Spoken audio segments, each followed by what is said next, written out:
the students.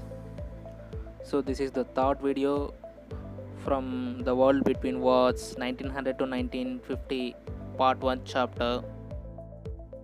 In this video we're gonna be discussed about the special context of the Second World War. It includes the Treaty of Versailles, League of Nations, and German challenge to vengeful domination, and the fear of socialism and the USSR. So ఎగ్జామినేషన్లో మనకు పర్టికులర్గా world war టూకు సంబంధించి మాత్రమే long term causes లేదా causes అడిగినప్పుడు so aggressive nationalism, imperialism, secret alliances and మిలిటరీయిజంతో పాటుగా అడిషనల్గా మనము ఈ 4 పాయింట్స్ కూడా ఎక్స్ప్లెయిన్ చేయవలసి ఉంటుంది. World war 1 ended with the conference on peace at Versailles. So the Versailles was situated in France. Actually the Versailles was the name of a glass fort. So after that, this conference, popularly known as Treaty of Versailles, actually happened in 1919. So one of the major objective of this peace treaty was to decide the future of the world. So and also at this time this was the biggest conference and it was attended by 32 national delegations, and these 32 nations covered 3/4 of the world population.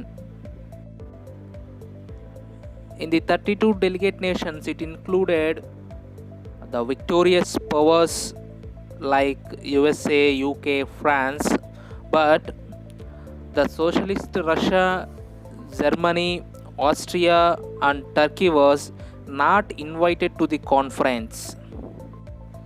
And also it was not surprising that one of the major objective of the Treaty of Versailles is to punish those countries which was responsible to the World War 1.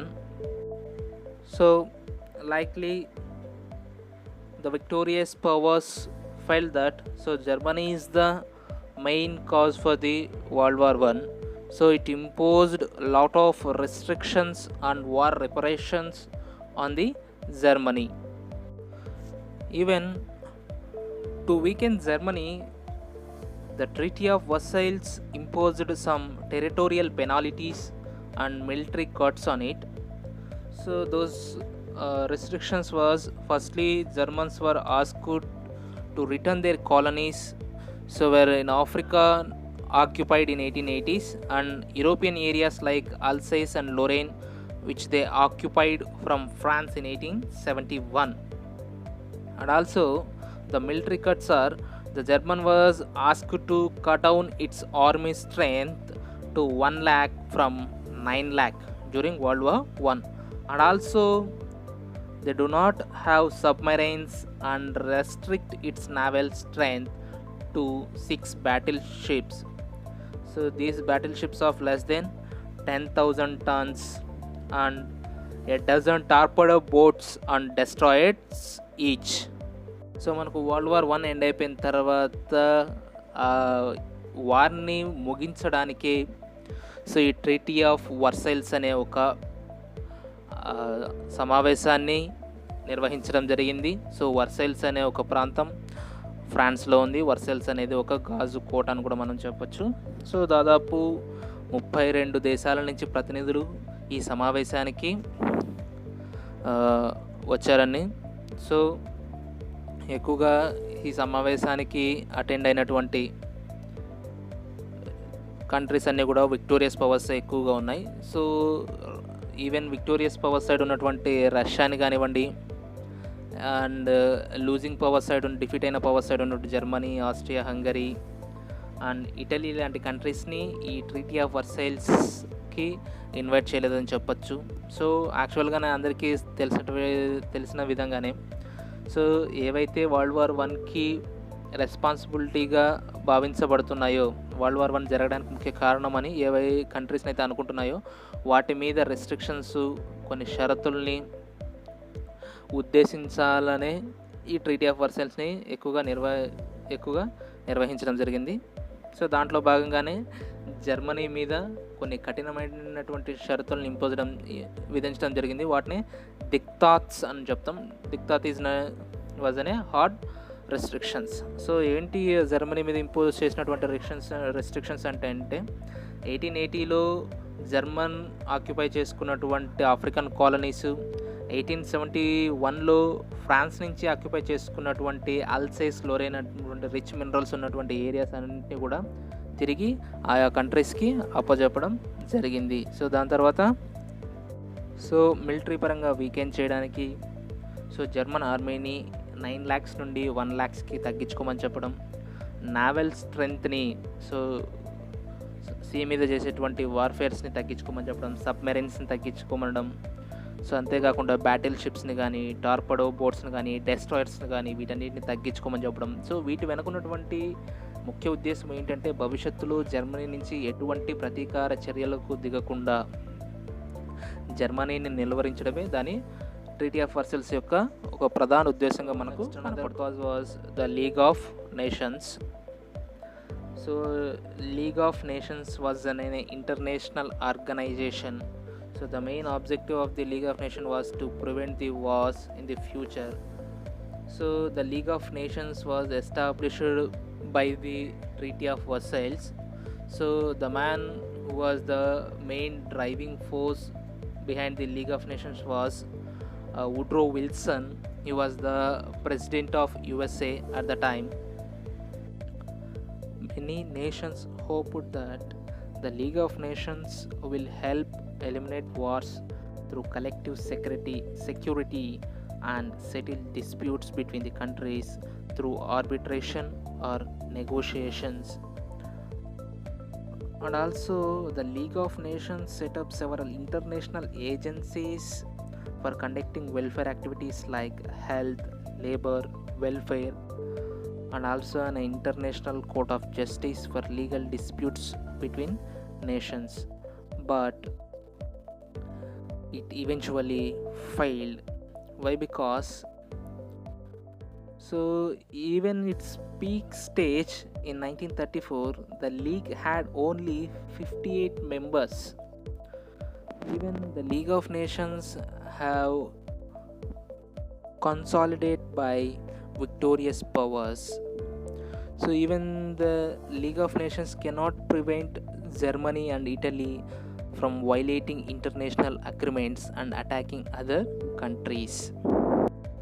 ఒక మంచి ఉద్దేశంతోనే league of nations అనే ఒక international piece ఆర్గనైజేషన్ని start చేసినప్పటికీ కూడా దాన్ని ఎఫెక్టివ్గా work చేయించడంలో మాత్రము విక్టోరియస్ పవర్స్ ఫెయిల్యూర్ అయినాయనే చెప్పుకోవచ్చు. ఈవెన్ లీగ్ ఆఫ్ నేషన్స్ని ప్రపోజ్ చేసినటువంటి యుఎస్ఏ దాంట్లో జాయిన్ కాకపోవడము ఒక మైనస్ అయితే.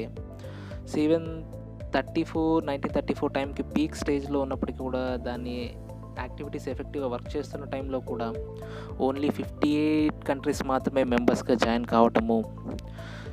ఏవైతే కంట్రీస్ ఉన్నాయో ఈ అగ్రెసివ్ నేషనలిజంని ఫాలో చేసేటువంటి కంట్రీస్,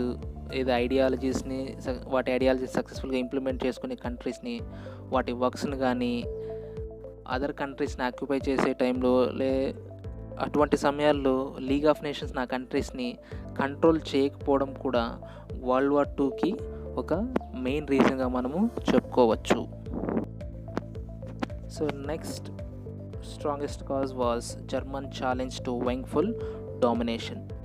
వరల్డ్ వార్ 1 ఎండ్ అయిపోయిన తర్వాత మనకు ట్రీటీ ఆఫ్ వర్సైల్స్ కాన్ఫరెన్స్ జరిగింది. దీంట్లో ఏవైతే అలైడ్ పవర్స్ యొక్క ముఖ్య ఉద్దేశం, మెయిన్ ఆబ్జెక్టివ్ ఏముందంటే జర్మన్ అనే ఒక కంట్రీ తిరిగి మళ్ళీ ఇంక్రీజ్ కాకూడదు, కన్సాలిడేట్ కాకూడదు అని చెప్పే ఉద్దేశంతో ఆ కంట్రీ మీద సివియర్గా కొన్ని రెస్ట్రిక్షన్స్ అనేవి ఇంపోజ్ చేయడము జరిగింది.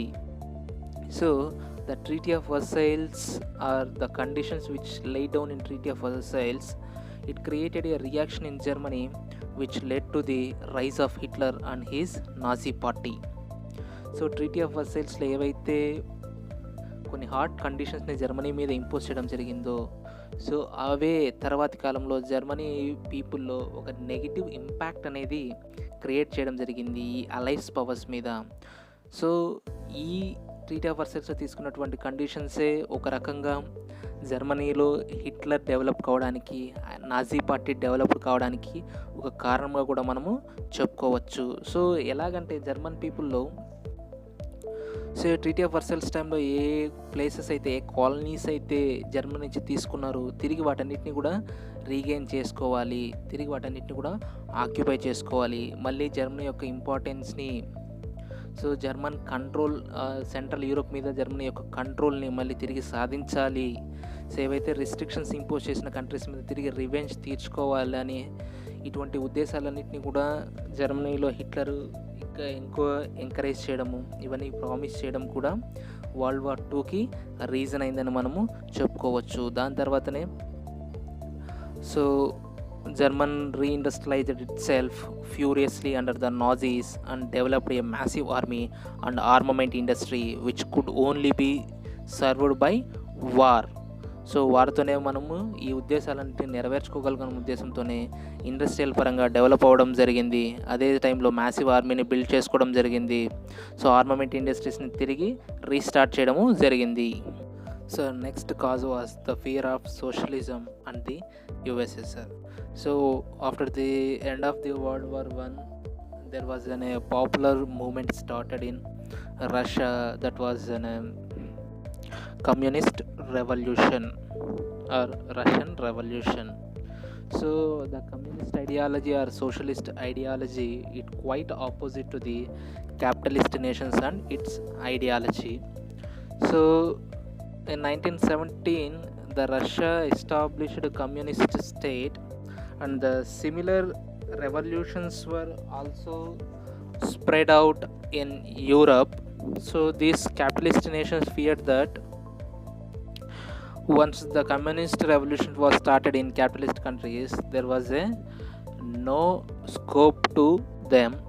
So for this purpose, the capitalist nations or the Western capitalist countries like Britain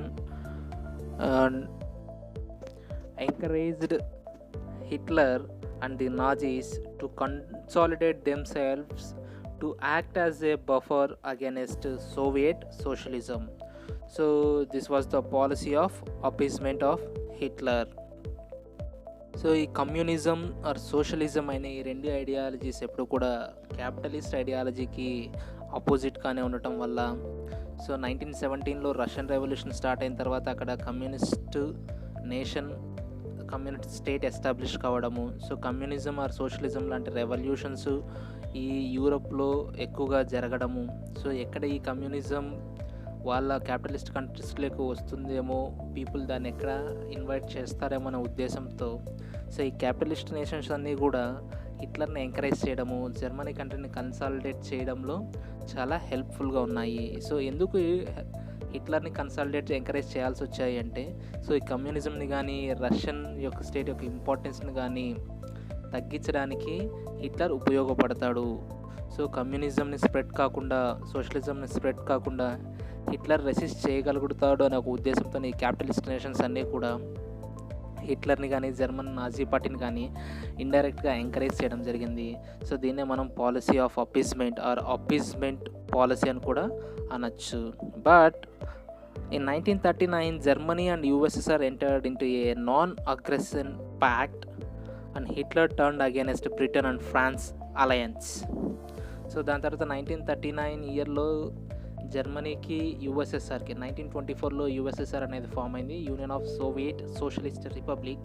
so ఈ టూ కంట్రీస్ మధ్య ఒక నాన్ అగ్రెషన్ ప్యాక్ట్ అనేది చేసుకోబడడం జరిగింది. సో ఏంటి నాన్ అగ్రెషన్ ప్యాక్ట్ అంటే, సో వార్స్ జరిగే టైంలో యాక్సిస్ మధ్య అలైస్ మధ్య ఒకవేళ వార్స్ జరిగే సిచ్యువేషన్స్ కనుక ఉంటే, సో జర్మన్ మీద రష్యా అటాక్ చేయకూడదు, రష్యా మీద జర్మన్ అటాక్ చేయకూడదు అనేది ఈ నాన్ అగ్రెషన్ ప్యాక్ట్ యొక్క ముఖ్య ఉద్దేశం.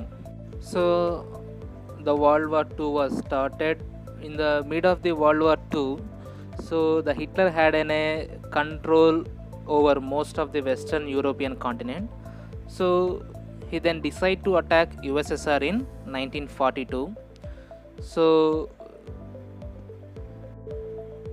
this war was popularly known as Stalingrad War. So in this Stalingrad War was Germany was defeated by USSR forces. So world war two రావడానికి treaty of Versailles కానీ, league of nations కానీ, German challenge to వింగ్ ఫుల్ domination కానీ, the fear of socialism and the USSR ఎలా కారణమయ్యాయి అంటే, treaty of Versailles peace conference జరుగుతున్న టైంలో జర్మనీ మీద అంత హార్ష్ రెస్ట్రిక్షన్స్ కనుక ఇంపోజ్ చేసి ఉండకపోతే వరల్డ్ వార్ జరిగి ఉండేది కాదేమో. So even league of nations failure అవ్వడం కూడా వరల్డ్ వార్ టూ జరగడానికి ఒక కారణంగా మనం చెప్పుకోవచ్చు. లీగ్ ఆఫ్ నేషన్స్ కనుక స్ట్రెంగ్తన్ చేసి ఉండి, వాటి ఫోర్సెస్ని కనుక స్ట్రెంగ్తన్ చేసి ఉండి, వాటి పాలసీస్ని చాలా స్ట్రాంగ్గా ఇంప్లిమెంట్ చేసి ఉండి, లేదా వాటి పాలసీస్ని స్ట్రాంగ్గా సపోర్ట్ చేసే కంట్రీస్ కనుక ఉండినట్లయితే సో వరల్డ్ వార్ టూ వచ్చిండేది కాదని మనం చెప్పొచ్చు. సో ఇంతకుముందు చెప్పుకున్నట్టే ట్రీటీ ఆఫ్ వర్సెల్స్లో తీసుకున్నటువంటి కొన్ని డెసిషన్సే జర్మన్ పీపుల్లో ఈ అలైడ్ పవర్స్ మీద, లేదా జర్మనీ మీద రెస్ట్రిక్షన్ ఇంపోజ్ చేసినట్టు కంట్రీస్ మీద ఒక యాంగ్రీ అనేది, ఒక కోపం అనేది పెరిగిపోవడము, వాటి మీద రివెంజ్ తీర్చుకోవాలనుకోవడము, ఈవెన్ సోషలిజం కానీ కమ్యూనిజం కానీ ఎక్కడ స్ప్రెడ్ అయిపోతుందో, క్యాపిటలిస్ట్ నేషన్స్లో ఇండస్ట్రియలిస్ట్ యొక్క ఇంపార్టెన్స్ తగ్గిపోతుందనే ఉద్దేశంతో సోషలిజంని, కమ్యూనిజంని స్టాప్ చేయడానికి ఒక పక్క హిట్లర్ని ఎంకరేజ్ చేయడం అనేది జరిగింది. సో ఈ 4 కారణాలే వరల్డ్ వార్ టూకి జరగడానికి